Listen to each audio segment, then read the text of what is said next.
Atchiin and Ted in blue along the bottom. I am pumped for the start of this match. It's an aggressive push from Atchiin and Ted, sending in a Hog Rider attack in the left lane. A big tornado spell, can't quite pull the Hog Rider in though. That Hog Rider gets 2 swings, and the poison damage is going to take out the Goblin's Princess and do a little 240 onto the tower. That's a very good early opening push for Atchiin and Ted. Atchiin, the spring Latin American champion hailing from Brazil. Ted coming all the way from Korea. I believe you're right about that, yeah. It's a great team from players around the world. You know, it was a hard hit out that left lane. Usually that tornado can pull the Hog Rider onto the King Tower, get him activated nice and early, and that's a great defensive boon. But with that Princess, I think she kind of just shoved him a little bit toward the left. What's happening here, What I love about Princess decks is the best players in the world have what I like to call Princess tricks. They have little bluffs and ways to keep their Princess alive, and we saw it there. Cannon Cart came down to kill the Princess, and an Ice Golem came out to keep her alive and get a few more shots out of it. The second tornado, more effective than the first tornado, and now the King Tower is activated for Vitamin C. And also up on top, we see the Sparky Masters got their King Tower activated as well. It's been pretty defensive so far. We haven't gotten into double elixir time when the sparks really start to fly. Forgive the pun there. I don't know if we have a Sparky or not, but I will never forgive that pun. So here we go. We have the Princess there on the far left side, cross-shooting onto the Executioner, and I think the blue Princess is going to win this fight, getting her shot off before the red one does, and their Princess survives to threaten the tower there. Victory in the duel means that it's a time for the counterattack. Atchiin and Ted send in a Cannon Cart and a Hog Rider, but pulled apart by the tornado. Is he going to get a hit in? Ooh. Ouch. And that really hurts. You don't want to spend 8 elixir on Executioner Tornado and not get all the Cannon Carts within range. The Cannon Cart actually has a kind of short range, but if it can get within range of the tower, once it dies and turns into a building, it'll keep shooting. Brings that tower down to 466. That's within rocket range for Atchiin and Ted. I think that some of the players have really been kind of thrown off by the unfamiliarity with Cannon Cart. It's not one of the more popular cards in the game, but if it's just within range, you can get a massive amount of damage off. A big aggressive rocket lands on the right side tower there. TMD Aaron and Orange Juice kind of running out of options here with only 40 seconds left to tear a tower down. I love the little tricky tornado there by Atchiin and Ted. They pulled the enemy Princess and some of the defending troops onto the tower so the Princess could kill them and hit the tower for some extra chip damage. We got counterattack coming down both sides. It's so hectic in 2v2. Woody, we've never cast anything like this before. It's so many troops. But all 4 towers have taken a little bit of damage, but it looks like it's up to Atchiin and Ted to finish it off there on the left side. Do you think they have a big enough spell to do it? I think that they can finish that thing off. They're just biding their time and waiting for the right moment. Only 198 damage left to finish that thing off, and solid defense out this right side. A big rocket coming on in, but that is not going to be enough. Atchiin and Ted get the first tower, and Team Sparky Masters gets the first win. Now, they have taken the game. They're going to move on to the next round, and we're going to... Yeah, it's your fault. Next game here, we have a best-of-3 matchup overall for these 2v2 tourneys, and Ted and Atchiin just trying to hold on to their advantage. Need to get one more win, and that will be victory royale for them. And I like that TMD Aaron and Orange Juice have gone to a much more defensive deck. Right off the bat, we're seeing a ton of great ways to stop the aggressive pushes that we saw in Game 1 from Ted and Atchiin. Musketeer popping down some minions, but a well-placed poison is going to be able to flip the tower and these defensive troops in the back. TMD Aaron and Orange Juice going in for a big attack. Now it's their turn to get some damage. No! Now, this is 2 very powerful ground troops. They're going to be vulnerable to air attackers, especially because Balloon doesn't attack air either. But maybe this Balloon can connect and make it all worth it. This was a nice push from Ted and Atchiin. I gotta respect it, but great air defense from TMD Aaron and Orange Juice up top. They were able to wipe out that Balloon, and it's pretty rare that you'd see that sort of push early in the match. It's only because of 2v2. They make that big investment with a 7 Elixir Mega Knight storming in the right lane. A Balloon up on top is one of the scariest combos in the game, but great defense and a positive Elixir trade for TMD Aaron and Orange Juice up on top.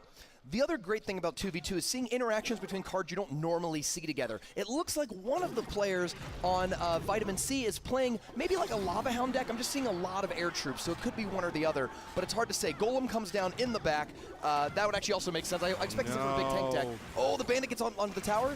They take a big hit out the right lane. Bandit gets the dash in there, but I'm still rooting for the guys up on top. OJ is the OG master strategist, and they are going in for a big assault with E-Wiz and an Ice Wiz backing them up. The log's going to come down, hitting both of those wizards, knocking them back a little bit and keeping them off the support. Fighting the Ice Golem is not what they want to be doing, and that allows the Golem to go down and the Musketeer Mini P.E.K.K.A to start a counterattack. Harry Potter and Ron Weasley at the bridge with a baby dragon to help them out, but can they break into the tower? I just got it. It took me a few seconds. Yeah, well, it's because neither of them are redheads. That's what threw me off. Oh, right. Both Wizards do connect, though. Still an early lead for Ted and Atchiin, but we have to see if they have another big spell. It can be very difficult here. And with 50 seconds left, and we're in double elixir time, lots of opportunities for Vitamin C to take that tower, especially because Golem is so good in double elixir time and so hard to stop, even with 2 defenders. I love the flavors of the Wizards that these guys up on top have given us. The fire one's a little scary to me. You know, he lives by the idea that you give a man fire, he's warm for a day. You set a man on fire, he's warm for the rest of his life. What are you, my dad? Like, Rocket comes down for Ted and Atchiin, takes down the game, and it looks like thumbs up are coming through. Yeah, I wonder if this might be a gentleman's sweep. Back into the arena. And we did get word from our admins we're going to replay Game 2 because of a few little Wi-Fi issues here in the arena. So we're going to see this is Game 2. Now, this is a best-of-3 matchup. Vitamin C is down 1-0 to Sparky Masters, but they have a chance to tie this matchup and push it to a Game 3. If Sparky Masters can pull it out, that's a 2-0 sweep. They will move on to the next round of this 2v2 tournament. Musket's here, a little unfortunate. Didn't get that Ice Wizard in tower range over on the left, and she's going to, looks like, go down to this minor push at the left. But a big old Mega Knight to support this counterattack. Mini P.E.K.K.A. charging the left lane, but look out for the Gobbies that connect on the right. Tower already going down about 1,000 hit points. That Electro Wizard actually sealed his own fate by stunning the Mega Knight. The Ice Golem got too far out of range, and he switched his jump from the Ice Golem, pretty harmless, to the Electro Wizard himself. Whoa, Balloon making its way in the right lane. Is it going to connect? It's getting awfully close, but the Spear Goblins just managed to take him down. You know, they got a nice little balance change buff recently. They throw their spears a little bit faster. That was a significant buff. Every card that involves Spear Goblins has seen a nice little uptick in usage. Talking about Goblin Gang, even Goblin Hut has become popular in Latin American Crown Championship Global Series play as the basis of an Expo deck that Pompeo loves to run. Interesting. Yeah, I remember seeing that one. I gave it a shot. Didn't quite work out. I am definitely not as good as an Expo player as Pompeo is, but it was certainly fun to experiment. That's what I love about Clash Royale. We've got dozens of cards in the game, and there's always a killer combination that's waiting to be discovered. And that's every single one of these major tournaments. We see new decks pop out of the metagame. I'm, like you, excited to see what these players are going to bring out when all the money's on the line. We might see the birth of a new deck type this weekend. I think that right side tower is about to get torn apart. Golem push from Orange Juice and TMD. Aaron gets the job done. And it is a turnaround from what we saw in game number 1. Early tower, we're about to hit double elixir time. If they can hold that 1088 health up for the next 60 seconds, they will have tied this matchup 1-1. You know, compared to playing 1v1 on the normal ladder or in a tournament, these big old 2v2 games have so much elixir on the field. It feels almost like playing triple elixir matches where you just got big monsters marching all over the place. What are your favorite decks in 2v2, Rumham? I mean, I love Golem. I really like Mega Knight for its ability to be effective on defense and then counterattack well. But one of the advantages of 2v2 play, and we just saw it a little bit ago from Sparky Masters, is the ability to throw a spell just on an empty tower. You can just rocket an empty tower. Why? Because you have a teammate with a full elixir bar who's ready to defend in a pinch if you need them. He's got you back. 3 minutes friends for life, am I right? Yep.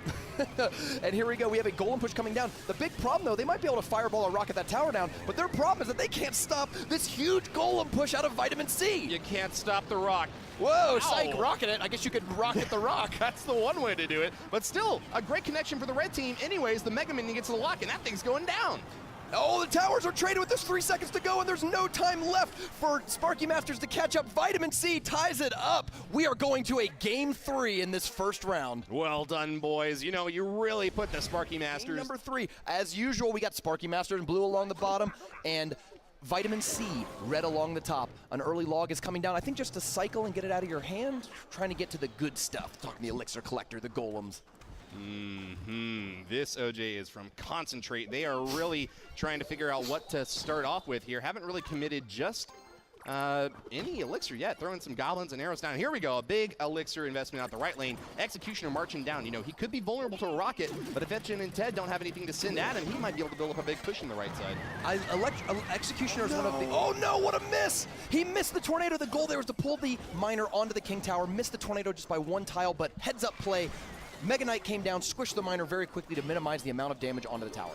You know, even though that was a pretty good hit in there from Atchiin and Ted, they only managed to get about 500 damage off the left side. TMD, Aaron, and Orange Juice, even though they wasted 3 elixir on that tornado spell, they managed to clean up pretty well, and they're hitting this left side awfully hard. Graveyard connects even with the goblins and Executioner defending. Executioner is not the greatest graveyard counter because he can get turned in odd directions and start throwing his axe off the arena. In that case, the Princess came down to help mitigate the damage. If it wasn't for her, that tower would have been gone. Nice tornado spell. They're pulling it off this time. Hog Rider goes for the king and gets him activated. It's still a big push out the left lane, though. Inferno Dragon burns up the baby, and it's going in for the tower now. Arrows to finish off the princess and the remainder of that push. It's a nice little positive lucha trade. 3 juice to be able to finish them off. Inferno Dragon is one of those cards where his health really determines how much damage he can do because he heats up over time, eventually building up into a massive amount of damage every half second. That first little bit, if he has just a little bit of health left, isn't going to win the matchup against most other ranged attackers, but if he has a lot of health, he'll kill anything. Absolutely, and you know, it was actually the usage of heal spell along with the Inferno Dragon that really introduced me to how strong that thing can be. I saw OJ showed us one time when the heal spell were just coming out, the power of that card. You know, it got reduced in power a little bit, doesn't last quite as long anymore, but big push out the left lane. Atchiin and Ted getting a connection over there. Mega Knight to stop that push, though. Pulverizes the cannon cart and he's going for the Executioner now, but getting burnt up. Yeah, that's especially Inferno Dragon with its recent balance change buff has become so much better against tanks like Mega Knight. Actually, if it wasn't for Inferno Dragon, I think you could argue that Mega Knight would have been overpowered and maybe too strong in tournament play, but the Inferno Dragon's there to keep it in check. Regrettably, we have some more Wi-Fi issues, unfortunately. Back into gameplay, we have fixed the Wi-Fi issue, so here we are in the final game of this match. They are tied 1-1 right now. The winner of this game is going to move on to the next round and guarantee themselves a better draft pick at the end of today's show. Hooah! Archers moving in on left and right side. Princess to back him up over on the left, but a Baby Dragon swooping in. That's going to be a little bit too much for them to deal with. Ooh, the Inferno. Going to burn it up, though. You need the Inferno Dragon there because that Baby Dragon would have killed both the Archer and the Princess pretty easily, and the Inferno Dragon's not going to win, but maybe take out the Executioner. No, just needed a little bit more health to pull that off. That's the kind of funny thing about that Inferno Dragon. You know, at first he doesn't deal a whole lot of damage. Kind of seems like he's a pushover, but he can really burn up fast, and after he gets heated up, he can really tear apart even the heaviest hitters in the game. Unfortunate for TMD Aaron and Orange Juice. They were trying to get their King Tower activated, but the jump from that Mega Knight prevented it. I truthfully think that Hog Rider might be a little bit of a trap in 2v2 because there are so many cards that answer Hog Rider. It's hard to have both enemy players down low elixir. I feel like Hog Rider's not nearly as effective as some of the bigger tank-based decks in this, and we're seeing it here. There hasn't been really a single effective Hog Rider in 3 or 4 games because the Tornado just keeps pulling it to the King Tower. Well said, Rummy. You know, we saw some great long-range defenders out in the back left. Princess and Dark Goblin able to take out that graveyard. Nice defense there, but they got finished off by arrows pretty easily. Good positive elixir trade once again for Orange Juice. Left lane's gonna got 1832 left on it.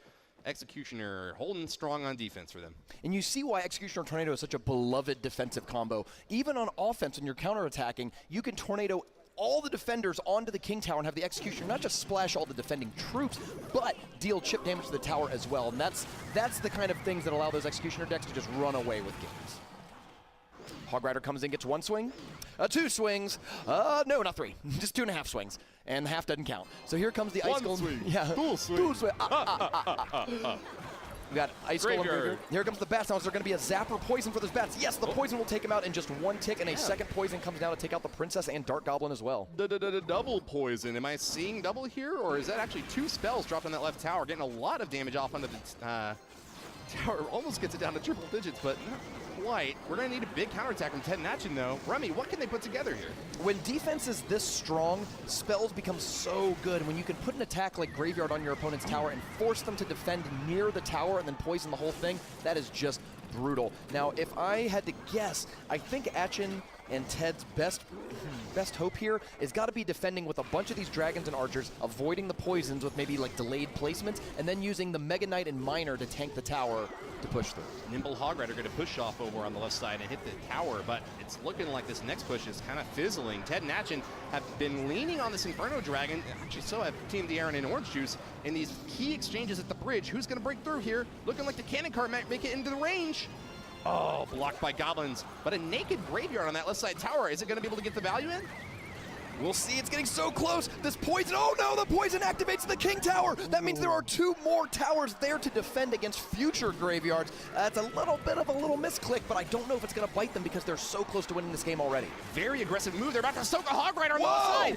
Poison and a Miner chipping away, and that thing goes down. Ted and Atchiin. What a turnaround. What a turnaround victory. There's 72 health